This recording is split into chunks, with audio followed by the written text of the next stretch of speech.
S'énerver pour se faire entendre, oui, mais pas très évident de rester énervé et se faire comprendre. C'est une situation qui concerne la plupart des femmes et c'est le gros problème que nous avons. Si vous êtes une femme, vous devez certainement vous reconnaître dans ça, à moins que vous soyez une femme vraiment particulière, parce que je le sais, toutes les femmes ne sont pas pareilles, mais en général, nous traînons le même problème, la colère, quand nous sommes énervés ou quand nous estimons que nous avons raison. Si vous connaissez une femme concernée par cette situation, ça peut être votre amie, votre soeur, votre belle-sœur, peu importe. Taguez-la sur cette vidéo ou partagez-lui ça tranquillement inbox pour qu'elle regarde et qu'elle corrige un défaut, un trait de caractère qui nous crée de gros problèmes. Je sais de quoi je parle.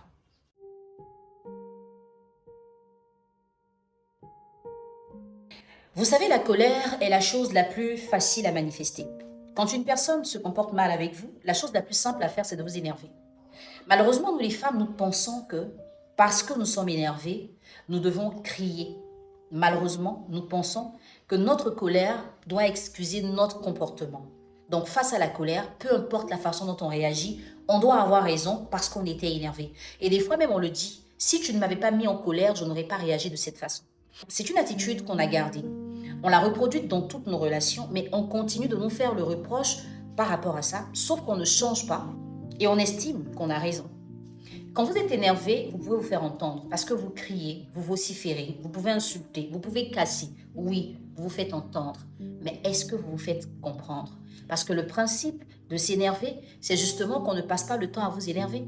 Et pour qu'on ne passe pas le temps à vous énerver, il faut qu'on ait compris pourquoi vous êtes énervé et qu'est-ce que ça fait quand on agit de telle ou telle façon avec vous. C'est à ce moment que la personne qui vous a énervé comprend ou apprend à vous comprendre et se dit, je ne dois plus reproduire ça parce que votre partenaire s'est très mal comporté.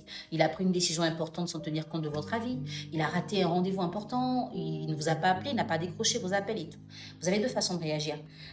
Chérie, qu'est-ce qui s'est passé? Tu as fait ci ou ça, vraiment, j'ai été choquée parce que je ne m'attendais pas à ça venant de toi. Tu n'as pas l'habitude d'être comme ça. Est-ce que tu as un souci particulier, hein?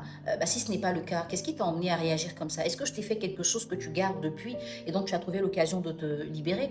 Ou est-ce qu'il y a quelque chose? Il faut bien que je sache parce que franchement, j'ai été blessée et je ne crois pas qu'on doit continuer comme ça. Il est mieux pour nous de se parler pour trouver une solution. Mais la plupart des femmes me diront, ah, ça c'est trop méthodique, non, ça c'est trop théorique. Ah ben non, je peux pas être énervée et puis je vais parler comme ça, non. Oui, on le dit toutes et on le pense toutes. Sauf que moi, j'ai fini par comprendre avec le temps que le plus important, ce n'est pas la colère, mais le plus important, c'est d'éviter d'être en colère. Mais quand vous vous énervez et que vous vous expliquez, ce n'est pas très évident que la personne ait compris ce que vous avez à dire. Parce que quand on est énervé, on crie, on vocifère, on fait un scandale, on alerte tout le monde. La suite, c'est quoi? Posez-vous cette question. La deuxième façon de résoudre le problème, c'est justement de s'énerver. Et pourquoi tu t'es comporté comme ça avec moi? Je t'ai dit quoi? Et que je parle et que tu parles aussi. Et pourquoi tu fais ça? Ça me fait déjà beaucoup de mal de m'énerver. Je me souviens que dernièrement, sur un tournage, on m'a demandé de me mettre en colère. Et ça a été très difficile parce que depuis très longtemps, j'ai essayé d'arrêter de me mettre en colère. J'ai vraiment travaillé cette partie de moi. Et revenir dans cet état, c'est fatigant. Aujourd'hui, je peux dire que c'est fatigant. Pourtant, avant, c'était la chose la plus facile à faire. C'était la chose la plus évidente. Il faut travailler le caractère. Avec le temps, on gagne en maturité, en sagesse, on se discipline et on évite de reproduire les mêmes erreurs. Je ne vais pas rentrer plus fort dans la colère, mais vous voyez un peu les deux tons. Il y a la femme calme qui pose des questions intelligentes et qui attend des réponses, et il y a celle qui s'énerve et qui finit des fois par ne même pas comprendre ce que l'homme va dire. Parce que souvenez-vous que s'énerver pour résoudre un problème dépend de la personne envers qui vous êtes énervé. Est-ce que vous ne remarquez pas des fois que vous êtes énervé, vous avez raison, vous criez et votre partenaire vous regarde très calmement, il ne vous donne aucune explication? Ou pendant que vous êtes énervé à cause de quelque chose qu'il vous a fait, il se braque, il ne vous parle pas.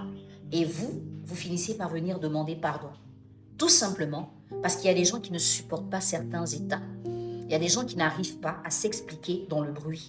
Ils n'arrivent pas à parler dans ce genre d'atmosphère. Si vous ne connaissez pas votre partenaire, vous allez beau vous énerver, il va rester le même parce qu'il estime qu'aucune colère ne devrait justifier un mauvais comportement de votre part. Beaucoup de personnes vont vous dire, surtout vos amis, hein, c'est normal, hein, si tu es en colère, c'est normal que tu cries. Mais est-ce que quand tu cries, tu as la solution au problème? Est-ce que quand tu cries, tu résous le problème? Est-ce que depuis que tu cries quand tu es en colère, tu as arrêté de régler les mêmes problèmes? Ou ce sont les mêmes problèmes qui reviennent 2, 3 mois, 6 mois, 1 an plus tard? Les raccourcis sont les plus faciles à prendre et la colère est un raccourci. Les cris sont un raccourci. Le scandale est un raccourci. Mais quand on veut devenir une femme mature, on doit apprendre à ne pas être comme toutes les femmes. Il peut arriver des fois où les gens vous insultent, les gens vous diffament, ils vous dénigrent et vous gardez votre calme. Pas parce que vous avez peur, pas parce que vous ne pouvez pas réagir comme ces personnes, mais parce que vous voulez leur faire comprendre quelque chose. Et en général, ce genre de réaction n'est pas facile à adopter. Donc quand vous réussissez, vous prenez de la hauteur et de la grandeur. Et avec le temps, je vous promets que si vous commencez à développer cette attitude et à l'appliquer comme un exercice, vous allez avoir beaucoup de mal à vous énerver pour vous faire comprendre. Vous allez avoir beaucoup de mal à vous énerver pour vous faire entendre. Parce que votre colère va produire des sons, des cris, des plaintes. Oui, on a entendu, mais est-ce qu'on a compris? Et à force de ne pas avoir de solution par la colère, vous allez vous rendre compte que la colère n'est pas la solution. Ou les cris dans la colère, ce n'est pas la solution. Comme vous voulez une solution, vous allez évidemment arrêter de crier et vous allez plutôt chercher à vous faire comprendre. Et pour se faire comprendre, il faut un cadre qui s'y prête. Il faut un temps qui s'y prête. Il faut des circonstances qui s'y prêtent. Pour vous dire en gros, on ne règle pas tous les problèmes de la même façon. On ne règle pas tous les problèmes à tout instant. Peu importe le degré de colère que vous avez, vous devez apprendre à contenir cette colère et pouvoir l'exprimer dans des circonstances adéquates. Je sais que c'est très difficile, oui, je le sais. Mais ce n'est pas parce que c'est difficile que c'est impossible. Certaines personnes mettront en commentaire leurs expériences personnelles. J'ai l'habitude. Mais justement, cette vidéo ne parle pas de votre expérience personnelle, elle parle d'un fait général. Il n'y a qu'en coaching qu'on peut parler de votre expérience personnelle. Mais pour conclure, j'aimerais juste vous rappeler que le plus important, ce n'est pas de s'énerver à répétition. Ça, tout le monde peut le faire. Mais s'énerver quand c'est nécessaire, tout le monde ne réussit pas à le faire. N'oublie pas que mes 2 livres sont encore en promo. Ce que je pense des femmes, des codeurs, des hommes. Des livres qui vont t'aider à te développer personnellement, à avoir une personnalité plus affinée. Des livres qui vont te permettre de mieux comprendre ta relation amoureuse pour ne pas faire des choix bizarres et ne pas appliquer de façon très banale les conseils que tu peux recevoir. N'hésite pas à les acheter. Quand tu achètes le premier livre, tu reçois le deuxième gratuitement. Peu importe là où tu te trouves, tu peux les avoir parce que nous avons des représentants. Prenez le temps de lire la description de cette vidéo et vous allez contacter le représentant de votre zone pour pouvoir passer votre commande. Merci d'avoir été là. Moi, je sors de tournage. J'ai enfin un jour pour me reposer, ce sera demain. Et je profiterai de cette journée pour encore réfléchir à un thème qui va certainement vous édifier la prochaine fois. Bye.